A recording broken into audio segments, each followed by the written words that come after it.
जय Shri Mahakal Harihar. Everybody wants maturity. हर मानव को बड़प्पन चाहिए, पर किससे? दूसरों से। दूसरों से अपेक्षा लेके बैठ रहा है कि हर मानव में बड़प्पन आ जाए। ठीक है, बड़ों को लगता है कि बच्चों में कब आएगा, छोटों में कब आएगा बड़प्पन, आए कब बड़े होंगे ये। वो पैदा इसलिए करेंगे कि जल्दी बड़े हो जाएं, कब बड़प्पन आएगा उनमें। ठीक है, कब मैच्योरिटी आएगी। और छोटे वाले सोच रहे हैं कि बड़ों में अभी तक बड़प्पन नहीं आई है, अभी तक बड़े लोग बड़े ही नहीं हो पाए, वो मैच्योरिटी ही नहीं आ पाई। तो कितना बड़ा होना है, ये बात हमको क्लैरिटी में बात आ जाए, कितना बड़ा होना है। तो बड़ा होना है प्रकृति समान। तो प्रकृति मैच्योर लाइक नेचर, हमारे नेचर में ऐसा मैच्योर आ जाए, आदमी अच्छे से पक जाए तब, है ना। पका हुआ ना चाहिए ना आदमी, है ना। मैच्योर चाहिए आदमी, कच्चा थोड़ी ना चाहिए, है ना। हर मानव का अपेक्षा है कि कोई कच्चे लोग थोड़ी ना चाहिए, पके लोग चाहिए और सच्चे लोग चाहिए। ठीक है, कच्चे और नकली लोग थे ना चाहिए, सच्चे और पक्के लोग चाहिए, मैच्योर। तो हर मानव एक दूसरे से चाहता तो है, बट रियलिटी फॉर्म में चाहिए, लिविंग विथ रियलिटी में। ठीक है, सिर्फ बोलने में बड़े नहीं होना चाहिए। नहीं तो ना, मानो अभी उम्र में बड़े हो गए हैं पर अभी बड़े नहीं हो पाए। ठीक है, अब वो बताएंगे हम किस किस में बड़ा होना चाहिए। ठीक है ना। तो अभी बड़ा नहीं हो पाए मानो। क्यों नहीं हो पाए? क्योंकि अभी अकल से बड़े नहीं हुए, अभी वो समझ से बड़े नहीं हुए, वो ज्ञान से बड़े नहीं हुए, जागृति से बड़े नहीं हुए। तो ये बात हमको पहले पता चल जाए कि बड़ा क्या होता है। बड़ा काम नाम दाम से नहीं होता, बड़ा होता है व्यक्ति मानव समझ ज्ञान जागृति से। यदि मानव में समझ बड़ी है तो उसमें बड़प्पन बढ़ रहा है, उसमें ज्ञान बड़ा है तो उसमें बड़ा है, और जागृति है तो वो बड़ा है। नहीं तो वो उम्र में बड़ा है पर उसमें समझ ही नहीं है, उसमें ज्ञान ही नहीं, उसमें जागृति नहीं, उसमें बेहोशी है, बस काम नाम दाम में लगा पड़ा है। तो क्या होगा? इसलिए ये बात ध्यान में आ जाए हर मानव जाति को, क्योंकि maturity comes after realisation only. अनुभूति के बाद ही प्राप्त होता है बड़प्पन होना। जब जब मानव को अनुभूति होगी तब तब उसमें मैच्योरिटी आती जाती है। तो maturity needs 3 steps for 4 platforms. 4 चबूतरों के लिए 3 कदम होना बहुत जरूरी है। और कौन से 4 चबूतरे हैं बड़प्पन होने के लिए, जिसमें आदमी को लगता है कि बड़ा हो गया? ऐसा कौन सा मंच है? 4 मंच है जो कि आदमी को लगता है कि बड़ा हो गया सही में। सबसे पहला मंच वो है समझदारी का। जब तक मानव में समझदारी नहीं आई, बड़ा नहीं हुआ, क्योंकि लेक ऑफ अंडरस्टैंडिंग चल रही है आज हर रिश्तों में, और यही समस्या है हर कारण का। हर कारण, हर समस्या का जो हर कारण है वो समझ की कमी ही है, लेक ऑफ अंडरस्टैंडिंग। तो इसलिए समझदारी में चाहिए, पर समझदारी कैसी? उसमें गुणवत्ता होना चाहिए, उसमें क्वालिटी रहना चाहिए। क्वालिटी नहीं रही समझदारी में तो थोड़ी बहुत समझ रही तो वो संपूर्ण नहीं है। तो इसलिए क्वालिटी ऑफ अंडरस्टैंडिंग चाहिए, इक्वालिटी ऑफ अंडरस्टैंडिंग चाहिए। इक्वालिटी भी रहे, उसमें समानता भी रहे। पता समानता ही नहीं रहे अंडरस्टैंडिंग में, क्या करोगे? अंडरस्टैंडिंग तो है पर अब वो इसकी एक अलग समझ जा रही है, किसकी समझ जा रही है। घर में एक लोग तो हैं, सब परिवार में सब लोग तो हैं, पर सबकी अलग अलग समझ जा रही है। तो अब क्या करोगे? इक्वालिटी नहीं है तो वहां पे सब फ्रिक्शन है।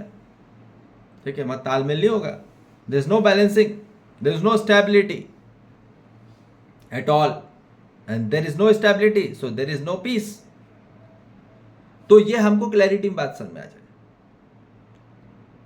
और उसमें विविधता नहीं है, वैरायटी नहीं है, भैया हमको तो बस इतनी समझ है, बस आदमी ने बोल दिया कि मेरे को एक ही टाइप की अंडरस्टैंडिंग है, मेरे को अपने काम के प्रति समझ है, बस मैं उतना ही काम करता हूँ, बस उसमें अच्छा माहिर हो, उसमें एक्सपर्ट हो, और घर आके पता चला वहाँ पे अंडरस्टैंडिंग ही नहीं हो रही, और घर में अंडरस्टैंडिंग तो बाहर अंडरस्टैंडिंग नहीं हो रही है। तो पारिवारिक, सामाजिक और प्राकृतिक में, तीनों में बराबर मानव में समझदारी आए, ये आता है तब जाके संतुलन आता है। तो सबसे पहला गाइड आदमी को समझदार होना है। यदि पहला मंच ही पार नहीं कर पाए तो दूसरा मंच की ओर नहीं बढ़ सकता। ये क्रम वाइज ही है, और हर मंच में 3-3 स्टेप है, तब जाके वो प्रॉपर दूसरे मंच पे पहुंचेगा। यदि हमारी अंडरस्टैंडिंग में सही क्वालिटी हो गई, सही इक्वालिटी हो गई और सही वैरायटी हो गई, तब हम आगे बढ़ते हैं लॉयल्टी पे। तब आदमी ईमानदार होता है, पक्का पक्का मैच्योर अंडरस्टैंडिंग होने के बाद ही फिर आती है मैच्योर लॉयल्टी में, तब जाके मानव में आती पक्की ईमानदारी। और पक्की ईमानदारी तभी होता है, तब जाके उसमें पूर्णतः स्वरूप में क्वालिटी आती है। फिर उसमें भी हमको क्वालिटी देखते हैं, हम ईमानदारी में क्वालिटी देखते हैं, ठीक है, हम उसमें भी देखते हैं, क्वालिटी देखते हैं, और उसमें भी हम देखते हैं वैरायटी देखते हैं, है ना, कितनी टाइप के वो कर सकता है, ईमानदार रह सकता है। तो हर मानव को ये चीज़ चाहिए, ईमानदार होने के बाद ही वो जिम्मेदारी सही कर सकता है कोई भी काम में। बगैर समझदार हुए कोई भी ईमानदार हो ही नहीं सकता, ये बात निश्चित है। और बगैर ईमानदार हुए कोई जिम्मेदारी ले ही नहीं सकता, ये बात निश्चित है। मतलब उसमें कोई क्वालिटी नहीं होगी, तो इसलिए पक्का यहाँ पे होना चाहिए, ठीक है। जब यहाँ पे सेकंड प्लेटफॉर्म भी क्लियर होता है with quality, equality and variety के बाद, तब हम तीसरे प्लेटफॉर्म पे आते हैं, ठीक है, जो कि यहाँ पे बात हो रही है रिस्पॉन्सिबिलिटी की, जिम्मेदारी की। तो जिम्मेदारी अब ऐसी जिम्मेदारी होती है जहाँ जागृत होते हुए, जहाँ हम बोल रहे हैं ना कि क्योंकि समझदारी जो आएगी सब जागृत होते हुए आएगी। उसके लिए सबसे पहले जो कार्यक्रम है हर मानव जाति को जागृत होना है, जागृत होते, अनुशासित होते हुए समर्पित होना है, ठीक है, अनुशासित समर्पित होना है। जैसे जो डिसिप्लिन डेडिकेट होते हुए मानव को डिसीजंस लेना है, फिर निर्णय लेना है, वो भी निश्चित और निरंतर स्वरूप में, निश्चित निर्णय लेना है और निरंतर स्वरूप में लगातार लेना है। समझदारी के साथ जो भी हम निश्चित निरंतर स्वरूप में निर्णय लेंगे वो समझदारी पूर्वक लेंगे, ईमानदारी पूर्वक लेंगे, जिम्मेदारी पूर्वक लेंगे और भागीदारी पूर्वक। समझ में आ रही बात? तो अब हम दूसरे चाहते तो हैं जिम्मेदारी देना, पर वो जिम्मेदारी ले कैसे रहा है? यदि उसमें अभी समझदारी नहीं आई तो पक्का ईमानदार होते हुए जिम्मेदारी नहीं निभा सकता, ये बात निश्चित है, ठीक है। तो इसलिए हर मानव को सबसे पहले समझदार होना है, फिर ईमानदार होना है, फिर जिम्मेदारी लेनी है, फिर भागीदार होना है। पर हमने यदि कोई बगैर समझदार हुए, बगैर हमने उसको जिम्मेदारी दे दी तो अब पटे नहीं रही। इसलिए आज शादियों में क्या हो रहा है, आदमी बगैर समझे बगैर ही शादी कर ले रहा है। शादी एक रिस्पॉन्सिबिलिटी है और एक लॉयल्टी है, ठीक है। शादी के लिए लॉयल्टी चाहिए और रिस्पॉन्सिबिलिटी चाहिए एंड पार्टनरशिप चाहिए, ये 3 चीज़ चाहिए। मगर इसके पहले यदि अंडरस्टैंडिंग नहीं हुई है तो वो दोनों के साथ पट नहीं रही आज। इसलिए 90% शादी फेल यही हो रहा है। यदि एक भी समझदार नहीं हुआ, दोनों पति पत्नी में से यदि एक भी समझदार नहीं है तो वो चल नहीं रहा कार्यक्रम, फ्रिक्शन में चल रहा है पूरा, कब टूट जाए कब बिखर जाए। तो ये हमको क्लैरिटी में बात समझ में आ जाए आज घरों में चल क्या रहा है। ठीक है, यंगस्टर्स की बात भी नहीं कर रहा हूँ, पहले के लोग भी बोल रहा हूँ, पहले भी लोग चलता था तो एक बहुत ही ज़्यादा सेक्रीफाइस करके उसमें कोई अंडरस्टैंडिंग, एक ही अंडरस्टैंडिंग रख रहा है बाकी नहीं रख रहे हैं, तो वहाँ पे कोई बैलेंसिंग नहीं था। फोर्सफुली वाला कार्यक्रम था पहले, लेडीज को दबा के रख देते थे और लेडीज दब के रह जाती थी, उनमें वहाँ कोई स्वतंत्रता नहीं, कोई फ्रीडम नहीं। ठीक है, तो इसलिए अब जेंडर वाइज में कोई भी भेद नहीं रहेगा, जीवन तो जीवन ही है। ठीक है, ये बात हमको समझ में आ जाए, हमको आंतरिक जीवन देखना है उसका। ठीक है, लड़का लड़की में भेद नहीं है, ठीक है ना, अच्छे बुरे में भेद नहीं है, सक्सेस फेलियर में भेद नहीं है, प्रॉफिट लॉस में भेद नहीं है, सक्सेस फेलियर के साथ भी कोई भेद नहीं होना चाहिए और एडवांटेज डिसएडवांटेज के साथ भी कोई भेद नहीं होना चाहिए। तब आती है हमारी अंडरस्टैंडिंग लेवल, क्योंकि हम इक्वालिटी में आएंगे। इक्वालिटी तहीं पे आती है, वहीं पे आती है जहां आप न कोई अच्छा बुरा देख रहे हो, न गुड बैड देख रहे हो, न सक्सेस फेलियर देख रहे हो, न पॉजिटिव नेगेटिव देख रहे हो, उसमें इक्वालिटी फॉर्म पे देख रहे हो हर मानव को। ठीक है, कोई बड़ा छोटा नहीं, वही बड़प्पन है। बड़प्पन वही है जहां पूर्णतः रूप से इक्वालिटी आ जाए। समझ में आ रही बात? और वैरायटी आ जाए, विविधता आ जाए। तो रिस्पॉन्सिबिलिटी निभाने के बाद ही आदमी पार्टनरशिप ले सकता है। मतलब पूर्ण जिसने जिम्मेदारी ली है वो खुद ही भागीदार होता है, खुद ही पार्टनरशिप करता है। और यही प्रकृति पूरे लगातार हमारे लिए 24 घंटे निरंतर हमारे लिए सेवाकृत है। हमारे अंदर जो पूरे पंच तत्व चल रहे हैं वो पूर्ण तो समझदारी के साथ, ईमानदारी के साथ, जिम्मेदारी के साथ और भागीदार है, तब हमारा सिस्टम चल रहा है। हर मानव का चल रहा है, हर जीव जंतु का चल रहा है, हर वनस्पति का चल रहा है, हर खनिज का चल रहा है। ये बात समझ लीजिए। ये क्यों नहीं बात पकड़ में आ रही पूरी मानव जाति को? वो 24 घंटे आपके लिए सेवाकृत है, कार्यरत है, निर्धारित है और आधारित है। ये बात हमको क्लैरिटी में क्यों नहीं पकड़ में आ रही बात?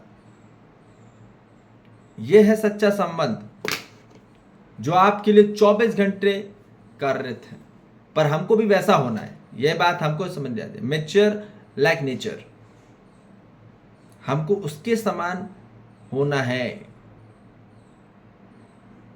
क्योंकि हम ही उसी के अंश हैं। ठीक है, और वही हमारा वंश है और यही सारांश है। ये हमको समझ में आ जाए कि हमको जैसे प्रकृति निश्चित निरंतर स्वरूप में अनुशासित होते हुए, जागृत होते हुए सबके लिए सेवा कर ही रही है। ठीक है, और वो समर्पित है, समर्पित होते लगातार निरंतरता में रहती है, निश्चिंतता स्वरूप में। ठीक है, तो यही होना है कि हमारे जीवन में सही गुणवत्ता आ जाए, सही समानता आ जाए, सही विविधता आ जाए, समझदारी की, ईमानदारी की, जिम्मेदारी की, भागीदारी की, जो कि जागृत होते हुए, हमको अनुशासित होते हुए और हमको समर्पित होते हुए और निर्णय लेना है, जो कि निश्चितता में रहेगा और निरंतर में रहेगा, हमेशा रहेगा। वो निर्णय हमेशा रहेगा, पलटना नहीं चाहिए। आज अच्छा लग रहा है कल बुरा नहीं, ऐसा नहीं होता। तो प्रकृति लगातार बड़प्पन में है ही, इसलिए हम यहाँ पे एग्जिस्ट करते हैं। पूरे पंच तत्व, 5 एलिमेंट्स निरंतर कार्यरत हैं, क्रियाशील है, और सअस्तित्व स्थापित है और स्थित है, इसलिए यहाँ ऊर्जा 24 घंटे है और हर तत्वों में है। तो ये बात हमको क्लैरिटी में समझ में आ जाए। बात समझना ही कार्यक्रम है, क्योंकि समझदार हुआ तो अपने आप ईमानदार हो ही जाता है। क्योंकि पक्के समझदारी आ जाना चाहिए। ऐसा नहीं कि आदमी ने 30% समझ लिया और हो गया, ऐसा नहीं होता ना। संपूर्णता रूप में समझदारी आ जाए। सर्वतोमुखी समाधान होने से ही संपूर्ण मानव समझदार होता है।